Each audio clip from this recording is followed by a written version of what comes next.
Hello there, Ray here, and today guys I'm going to show you an updated version of the iron farms. If you guys seen the last snapshot review, you guys will know that they changed iron golem farms so that you'll have to have the villagers sleep as well as work in their workstation.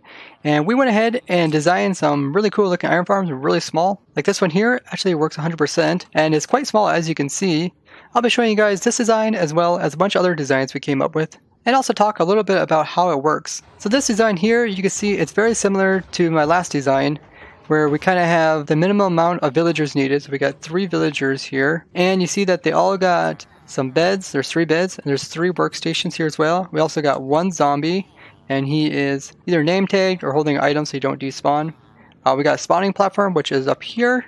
This is where they can spawn. We also got killing system, which is right here, the lava. And we also have a collection system, which is this hopper minecart going around and putting the loot into this chest right here. Now one thing that's different from an old design, you see they got more spawning space around here. Manrock came on with us and he designed this design look like a balloon, and his looked more like a balloon than this one did, and he called it the iron balloon. It looked really cool, and with those extra spawning spaces you can actually pretty much get 100% of the spawns just by having these 8 spawning spaces around here. So it's just as efficient as that design I showed that had that huge water platform, but it's considerably smaller. So the main change that they made last time is that they made it so that the villagers have to be able to work pretty much about once a day as well as sleep about once a day. And for the villagers to call in iron golems, they have to be panicking. So this villager here, if I turn on F3 plus B, this is their hitboxes, so you can see their red line. This is where their eyes are at. So his eyes have to see this zombie's eyes, and therefore he is panicking. And every time he's panicking, he's calling in an iron golem.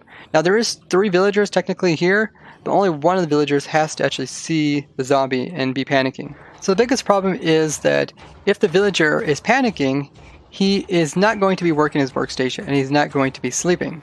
So the way that we overcame this is that we just have a little daylight sensor over here that updates every so often, and it just flicks this trapdoor for a short period of time. And this will give the villager enough time to work in his workstation throughout the day. And the same thing goes for night. So if I set it to night, you see the villagers go in the bed over there, and then throughout the night this trapdoor will just flicker because the day will go through different stages, and that's what cause different updates to this daylight sensor over here. So every time it increases its power, it's just going to take in its signal through this observer, come over here and flick this trapdoor. And then as you can see, as it flicks throughout the night, there'll be a chance for the villager here to sleep in the bed. Now as soon as he sleeps in the bed, he is immediately actually woken up again, because when he sleeps, I can go ahead and show you guys. When he sleeps down like this, he actually can see the zombie. So his hitbox is like right in here, and he can come across and he can actually see the zombie over here. And even if this was open, same thing, he would see the zombie. And this actually scares him out of the bed. And this is a good thing. That way he is constantly calling the iron golem to produce more iron. If they're sleeping at night, they're obviously not panicking, and therefore they wouldn't be calling in iron during the nighttime. So this farm works not only in the daytime, it also works at night too. So you can get iron 24/7, which is really cool. Now this design wasn't that easy to build up. We went through a lot of different models, which I'll show you over there. The hardest part about the change that they made is trying to get the villagers and zombies not to see each other long enough so the guy can do his working in his workstation as well as sleeping. And for a really small setup like this, the best way we found out is just having some updates being sent to a trapdoor that kind of flickers it, and then this will just give the villager a chance to sleep as well as work in his workstation. Now the villager is not always checking to go to bed or go to his workstation, so just by flicking it a few times over time he'll eventually sleep. And since we don't have to have the villager sleep at any specific time, we don't have to worry about if it takes all night for the villager to sleep. As long as he sleeps about once per day, it's good, as well as work in his workstation about once per day. Now as that's kind of a fun challenge, we went ahead and tried to build this in kind of a 3x3 footprint, but you could go ahead and stretch this out to be a little bit larger. We went ahead and put in some walls here just to prevent the iron from flying out, but you can actually remove those walls and it would be a 3x3 footprint. You can see it works excellent. We're getting tons of iron golem spawns. It's very simple. The materials that build this, you can see, aren't anything too hard. We got just a little bit of lava, hopper minecart, some hopper, some chests.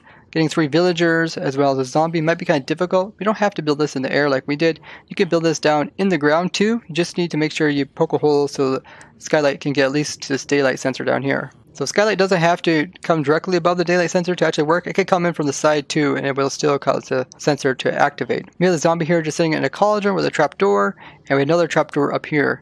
The reason why we have 2 trapdoors is because when villagers get out of their beds, they can kind of search around the bed looking for some blocks to stand on. And if we don't have this trapdoor here, then they think they can fit inside this area, and then they'll just hop in with the zombie.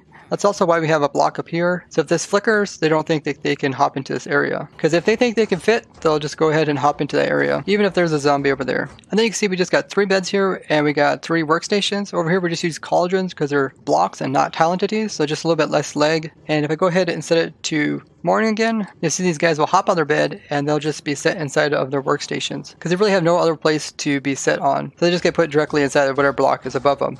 So it don't really matter what type of workstations you have over here, but over here it's kind of important to have a grindstone because the villager has to be able to see the zombie from up here. So he has to be able to see from here down to there, as well as when he's in the bed. So from in the bed he has to see from here over to here.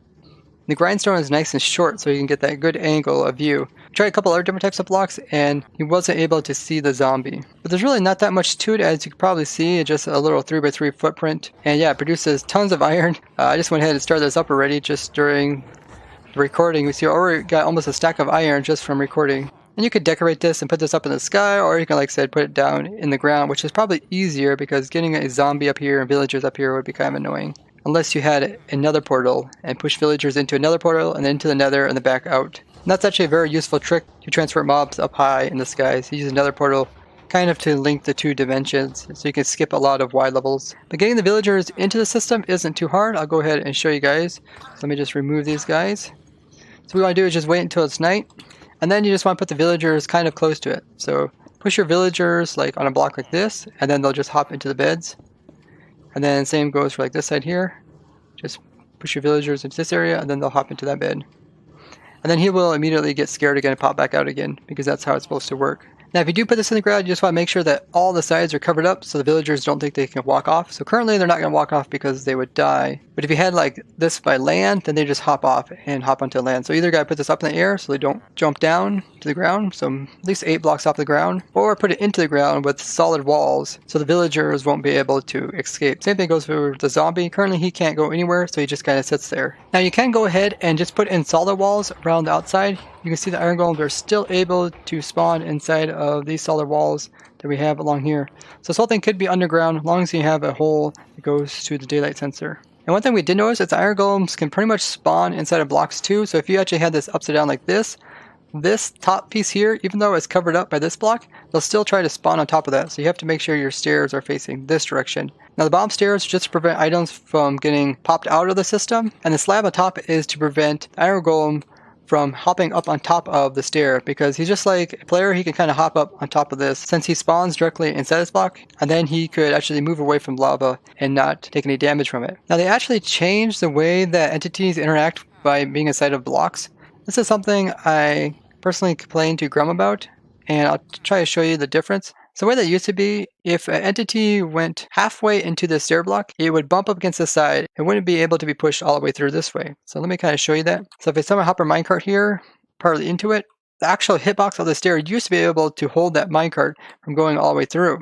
Then in 1.13 they changed it so that once the entity is inside the block, it can go all the way through it no matter what type of hitbox it has. And after seeing this, I knew that you could do a really special trap. So I made a player trap where players can walk into it, but they can't leave it due to this change that they made. And I sent it to Grum, and Grum's like, well, I'll look into it and I'll try to get it fixed. But it looks like they did fix it, because look now. We got a minecart, he's partly inside. I try to push it all the way through. You see he's unable to go through this entire block. And this is actually really cool because this allows us to do more things, like I can actually align a minecart by using this. And since there's tons of blocks with tons of different types of hitboxes, as I showed in previous videos, it's extremely useful for aligning different types of entities. So you might be wondering, how does this work with our iron golem farm? Well, it actually does help, because as you see here, we got a stair and we got a block over here. And when the iron golem is summoned in right here, I can summon in one for you guys. You'll see that he's actually spawned inside of these blocks in the side.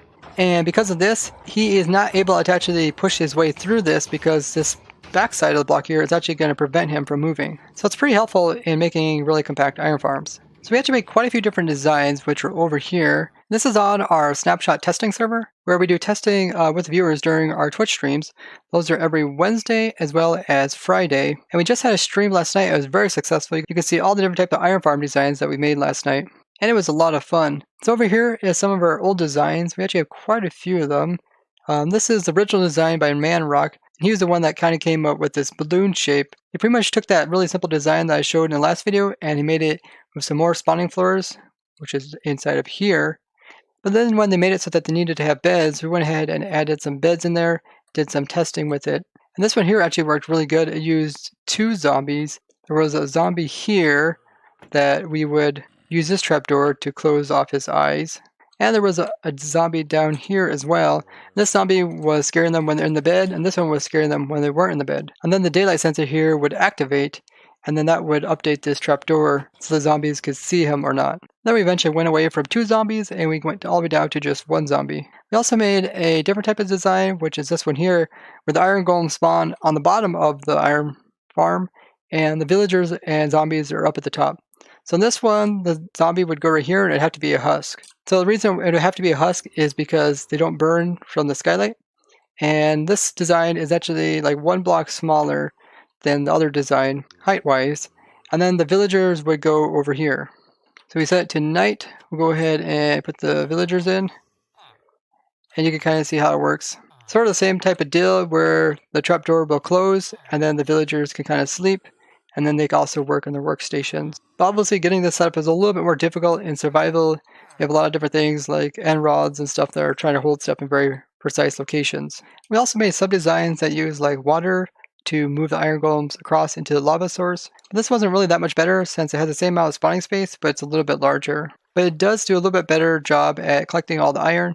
And since iron falls in the corner, hopper minecarts that are underneath aren't able to pick it up. But this design is also a little bit shorter. The guys are also working on some other designs, like Techman over here came up with a really cool design where instead of having the zombie hidden away from the villagers, he just has the villagers bobbing up and down in water, so they eventually don't see the zombie at some point of time, and then they'll do their working in their workstations as well as going to bed.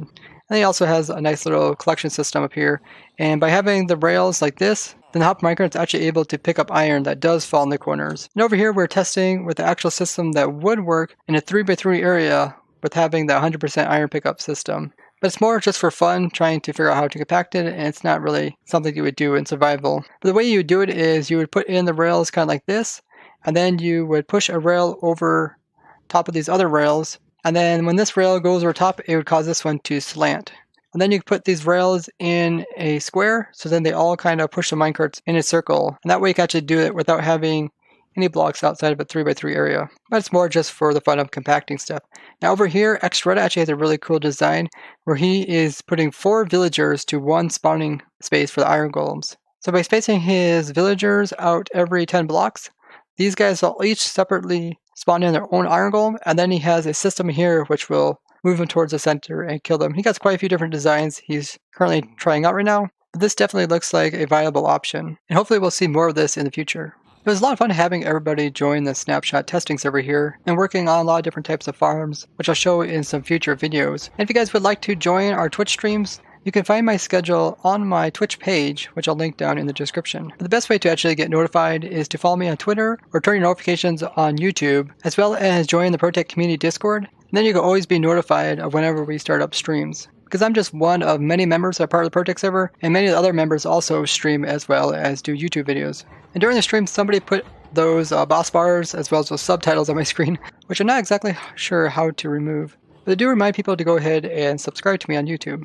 A simple and compact iron farm for versions 1.14.3. And if you guys would like to look at this farm in more detail, the world download will always be down in the description. And if you guys did enjoy this iron farm, be sure to go ahead and show the video with a like, as well as don't forget to go ahead and subscribe. And if you have any questions about the iron farm, go ahead and ask us down in the comments. And as always, I'd like to thank you guys for watching, and I'll see you guys in the next one. Bye-bye.